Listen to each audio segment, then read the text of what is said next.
Hey YouTube, hey YouTube friends and brethren. Aaron McGrew here. This is gonna be more of like a not down, but like at ease, just kind of like more real, transparent kind of thing. Like I feel so dramatic. Like those of you who are like connected to me on Facebook will know that I'm not so over dramatic anymore, but I'm very wordy. Like I talk so much, and I just wanted to. Instead of posting like one of my status blogs like I always do, I just kind of want to read it and kind of elaborate more on it because I'm a visual learner and I'd rather see a face than a voice. Okay, so fact. That was not a fact. That was a disgusting, rude remark. Please excuse my rudeness and my lack of chivalry. Okay, fact! Loneliness weakens the immune system. It has been said that having friends or a significant other strengthens the immune system by 60%. I found that very interesting. I actually found that fact on Tumblr, and then it's also posted on Twitter. I did my research on it too. Like, I don't know about like the actual 60%, but loneliness does have a significant effect on health. But anyways, being an all work, no play kind of guy, like I am, I often brush off like all types of relationships, thinking that I have more important things to dedicate my time to. That's just the way I was raised, that's just what I was used to. But just recently, like today actually, from multiple sources, I discovered that I've completely missed the mark. Because like even when we do like even as Christians, we tend to do like so much work for the Lord, but we never actually spend time with the Lord. The Lord of the work. We gotta spend time with the Lord of the work instead of the work of the Lord. It's like we gotta get to know the guy that we're actually working for. I mean, oh, who was it? Dr. Gerald Jeffers. He was a good preacher. He put it this way: that are we going to be a maid or a wife? Because both maids and wives, they'll clean the house and they'll do like all the housework and all that stuff. But only one of them will. Okay, let's put on our mature hats today.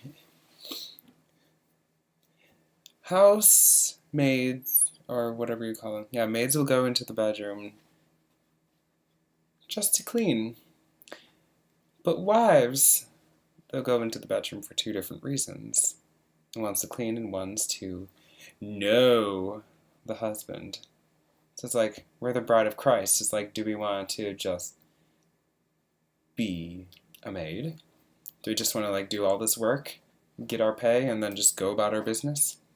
Or do we really want to be a bride, where we actually get to know God? This is real business here. So yeah, where am I?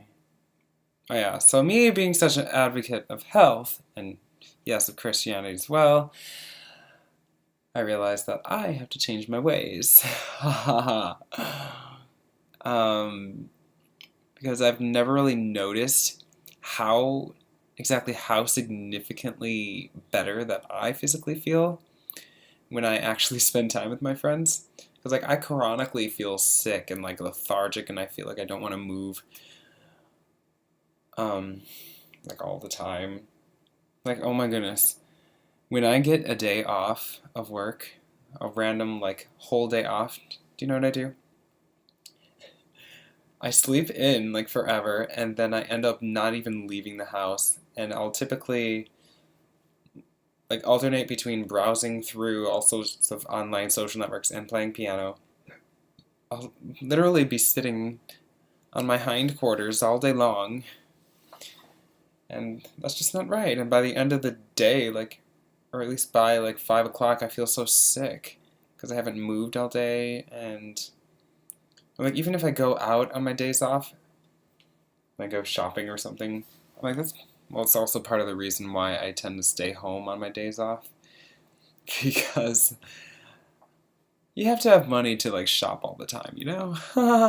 I just don't have that money. I mean, I spend my money, most of my finances probably go to food and toward the gas to put in my car that it takes for me to get me, to transport me to the food. Oh, priorities. But, yeah, but when I'm actually with friends, like when I plan something or when I'm actually like not being like a moody little high maintenance diva jerk boy, like I feel energized and renewed. I'm like, yeah, I might feel anxious because I'm like, oh my gosh, people, but seriously, I feel better like with friends than I do like just completely alone. So, nevertheless, and always the more, needless to say, I think it's time for a dramatic lifestyle change. But unfortunately, I will have to wait because I can't quit my job because some of us are trying to move out and move on with lives because we're 25 and let's just, I don't know, you know, I'm kind of like this bird that's hasn't left the nest. I'm still like trapped in this egg and I want to leave the nest and grow up and be an adult, independent, and, you know, YOLO! So, oh yeah, I also can't shirk my duties, and I don't know what I am going to do at ATM at the moment, you know, yeah. But I cannot go on living like this because I'm going crazy. But drowning myself in work in attempts to, because I tend to, I don't know. I know I am not worthless, but like just because you know something doesn't mean you feel the same way. Like I can understand so many things logically, even though I'll feel differently, but I'll just try to like stick to the logic because logically, like I'm awesome. Like I have a lot to offer, and like I think I'm a very valuable person. But emotionally, like just hearing what I just said about myself, I'm just like, whoa, I'm a total liar. Because like emotionally, I feel completely worthless, even though I know like there's so much worth to me. I have so much value. But sorry, that scared me to death. But I don't know, you know, emotion, you know, the brain and the heart. Sometimes they're clashy. Oh, but yeah,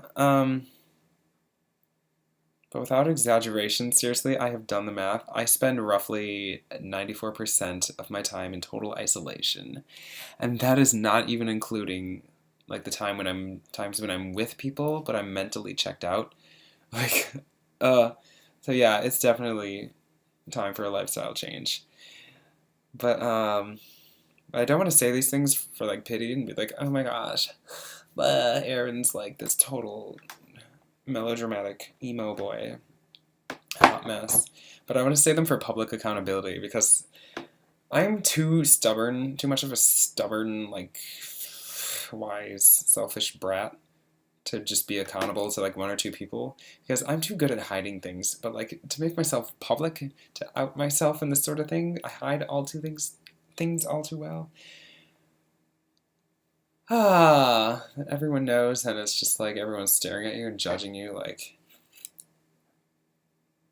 that boy said he was gonna get a lifestyle change. What's the deal? But yeah, just being honest. But we'll manage. But yeah, that was me trying to be open because I want to be more open in my blogs and more relatable instead of just being like this goofy little nutball. Even though that's who I am because, oh my gosh, when I'm by myself, I act really strangely. Like, but, I can't make a video shorter than 10 minutes. But anyway, thank you for listening and thank you for being there for me because you're all wonderful people. And be open with yourselves. Be real with yourselves. And, oh, you know what? I just found out, like, the Greek word, the original Greek word for prayer, like half of it, part of the word, it comes from means self-reflection. So like part of prayer is like, yeah, communication with God, like back and forth. But a lot to do with prayer is self-reflection and like seeing yourself in God's word. Like, what are my flaws? Like analyzing yourself. Like, what do I need to change? It's like, am I doing this correctly? Like, we all need to take time to analyze ourselves. I mean, I do it too much because I do more analyzing than I actually do anything else. I do more analyzing than being, so I take too much time. But we need to maintain a balance, you know? But anyway, I'm getting off my pedestal now because this video is 11 minutes, and oh, it's so frustrating because I'm so long-winded because I don't talk ever. But oh, I'm behind this technological veil. If you meet me in person, I'll be like, I'm so shy. But anyway, you knew that about me. I love you guys. Mwah.